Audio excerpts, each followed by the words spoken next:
All right, strap in, everybody, because today we're going deep on Theo Vaughn. And yeah, this is going to be a wild one, I think. We're going through a whole episode of the Smart English podcast, all about him. And I got to say, I'm already hooked. Yeah, it's kind of crazy how he can pull off that like down-home Southern charm, but then his humor just goes totally left field. It's such a cool Oh, mix. yeah, for sure. And you know what else is really interesting? His road to comedy was anything but normal. Like reality TV, years of open mics, not exactly the typical path. Right. It makes you think, huh, how'd all that early kind of crazy stuff shape his style and like create that voice he has now? Well, let's go back to the beginning, right? He's from Covington, Louisiana, a small town. That seems to have given his humor this certain, I don't know, like a quirky kind of charm. Right, and the podcast really brought up how like his family, especially his dad, who was 70 when Theo was born, how that all shaped him. It wasn't just where he's from, but the whole picture, you know? Can you imagine having a dad closer in age to your grandpa? He jokes about it, but you can tell there's real warmth in those stories. It's clear that growing up in the South is a huge part of his comedic Yeah, voice. and I think that speaks to something universal about comedy. He finds the funny in the details of his life, but those details connect with people because they're about family, childhood, those quirky small town things we've all kind of experienced. And then there's the whole reality TV part of his life, road rules, those MTV challenges. Not exactly the comedy school you'd expect. But think about what those shows make you do. Adapting on the fly, dealing with all kinds of personalities, being comfortable on camera. Almost like comedy boot camp, you know? Uh-huh. You're right. Probably gave him that toughness and quick wit that came in handy when he got on the stand-up stage. Talk about trial by fire, right? Yeah, and it's so interesting that the podcast made a point of saying his success wasn't overnight.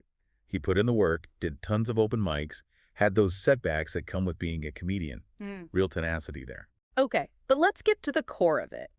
His comedy, so unique, hard to even put it in a box. How would you describe Theo Vaughn's style? It's like, imagine someone's telling stories on a porch, but the stories take these sudden, wild turns into the absurd. You start off relatable, everyday stuff, and bam, you're in this world of bizarre characters and situations that are hilarious. Ain't he kind of believable? It's a trip. He's taken that Southern storytelling and injected it with like a dose of Twilight Zone. Exactly. And the podcast had great examples. They talked about his bits about catching catfish with his bare hands, those descriptions of his oddball neighbors. Mhm. These stories managed to be out there and be familiar, which is what makes them so good. You're like, wait, is he serious? And that's the fun of it. He's not doing the whole set-up punchline thing, is he? Nope. His humor is more about pulling you into his world, these winding stories that feel more like chatting with a friend than a comedian doing a set. And just when you think you know where it's going, he swerves. Always keeps you guessing, that's for sure. You're like, where's he going with this? It's a comedic treasure hunt, and you never know what you'll find next. That unpredictability is key. Mm. He embraces the absurd, the unexpected, which is different from a lot of comedians who stick to formulas. And it's not all wacky stories and weird tangents, though, right? He gets really personal, vulnerable, talking about things like addiction and mental health. Yeah, that's where it gets deeper. He goes into these darker, sensitive areas a lot of comedians avoid. It's risky, but it works because it gives his comedy this rawness and honesty that connects with people on another level. It's like he's saying, look, I'm not perfect. I've got struggles, anxieties, flaws, and it's okay to laugh about it, which is so powerful because people are tired of perfect images. They want real, especially from people in the public eye. Yeah, it's like getting permission to be imperfect, to be okay with the messy parts of life, and that's huge. And it's something that, especially in the past, a lot of comedians would never do. So he's not just making people laugh, he's creating a space for real connection, making people think. And that leads us to this past weekend, his crazy popular podcast. What do you think makes it so special? Well, there's not really a format to it. It's super loose, like listening in on friends, talking sometimes with guests, sometimes just him going off on stuff. And he brings that same vulnerability and honesty from his stand-up to the podcast. It's that intimacy, right? He takes calls from listeners, answers questions, gives advice. You feel like you're part of something bigger, a place where you can be yourself and talk about real stuff without being judged. For sure. And he tackles tough topics, too. Covers all sorts of things, from everyday stuff to the deep stuff, and he's not afraid to really get into it. And his guests are all over the place. Other comedians, intellectuals, musicians, authors. You can tell he's genuinely curious about people, and that makes for such interesting conversations. He uses the podcast to explore ideas, connect with people, have real discussions. It's more than just trying to be funny. It's about building community and talking about things that matter. It's like he's created this online living room where people gather, share, and realize they're not alone. And that brings us to his mental health advocacy, which is such a big part of what he does. Yeah, he's super open about his own struggles with addiction, depression, anxiety. He doesn't hide from it. He uses his platform to make it okay to talk about these things, to encourage people to get help. He's talked about rehab, staying sober, dealing with the ups and downs of being in the spotlight, and it's brave and inspiring. He's showing that you can be successful, funny, and still struggle. And that message means a lot, coming from someone who's known for being funny. Challenges the idea that comedians are always happy, that they don't have pain. He's showing it's okay to not be okay, and that getting help is strong, not weak. He's changing how we talk about mental health, making it okay to be open, to get support, to be vulnerable. He's a role model for lots of people, especially those who feel alone in their own struggles. And his influence goes beyond his own experiences. He's inspiring a whole new wave of comedians to be themselves, to be real. How- Well, he broke away from the usual way of doing comedy. He showed you don't have to fit a mold, you can be weird, honest, vulnerable, and people will connect with it. It's refreshing compared to the polished, fake personas you see so much in entertainment. So he's not just changing things for himself, but for the whole comedy world. Totally. He's part of this movement toward more personal, real, and relatable comedy, which is a good thing. Makes it more meaningful, connected to real life. Less about just jokes, more about a shared experience, a community. And when you think about some of his most memorable bits, they really show this style. The podcast talked about a few that stood out. Yeah, they brought up the one about the crawfish he kept as a pet. Perfect example of how he takes something ordinary and turns it into this hilarious, heartwarming story. He's so sincere, but then he throws in these crazy details that make you wonder if he's serious or not. Classic Theo. What else did they mention? His stories about growing up in Louisiana and his neighbors, they're so vivid, so quirky. They sound like characters from a Southern Gothic novel. Oh, I love those. Like a comedic Faulkner painting these funny pictures of small town life with these larger than life people. Exactly. And then, of course, there's the Rat King thing. Oh, yeah. What's that all about? What even is a rat king? It's this freaky thing where a bunch of rats get their tails tangled up, making this, well, king of rats.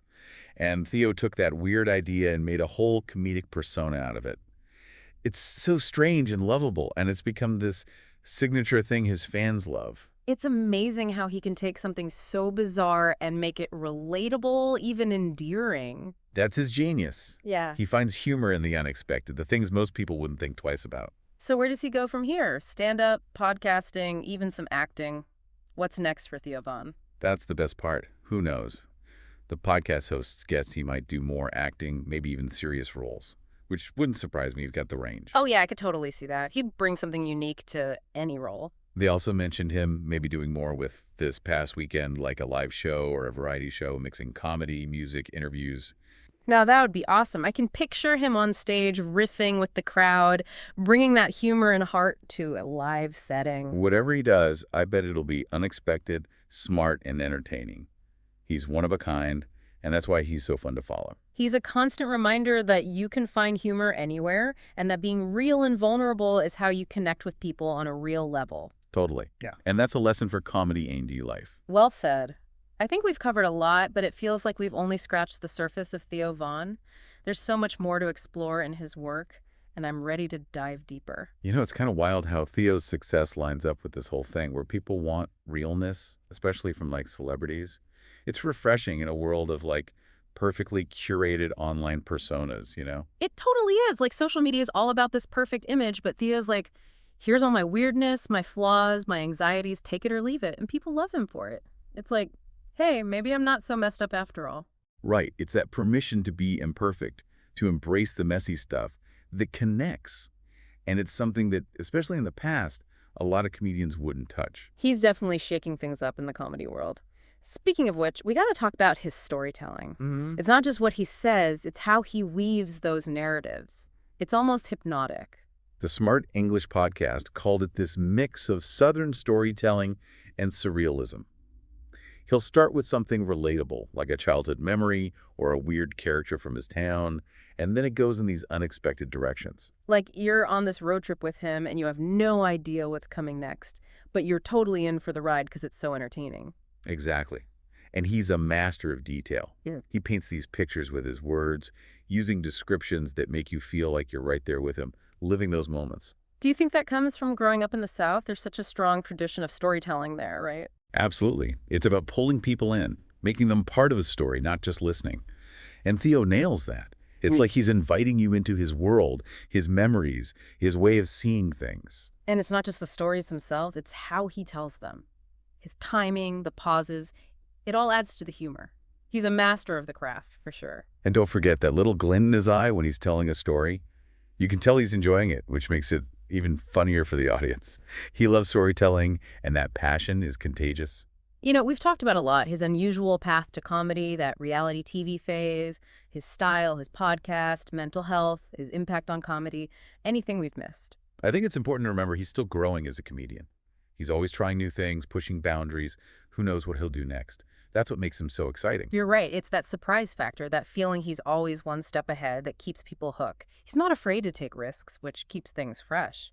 And even with all his success, he's stayed grounded, relatable. He hasn't let fame change who he is, and I think people respect that. It's that realness that shines through, that sense that he's being genuine, that people connect with. He's not putting on an act, he's just being Theo. Exactly. And in a world that feels fake and obsessed with image, that's powerful. He's a reminder that it's okay to be yourself, quirks and all. So as we wrap up this part of our deep dive, what are some key takeaways from Theo's journey? What can we learn from his approach to life and comedy? One big takeaway is to embrace what makes you unique. Theo doesn't try to fit in, he lets his weirdness out. And that's what makes him so interesting. It reminds us that being genuine attracts people. When you're true to yourself, it shows. Authenticity is key. In a world where everyone's trying to be someone else, being real is a superpower. Another takeaway is the power of storytelling. Everyone has a story, and they matter.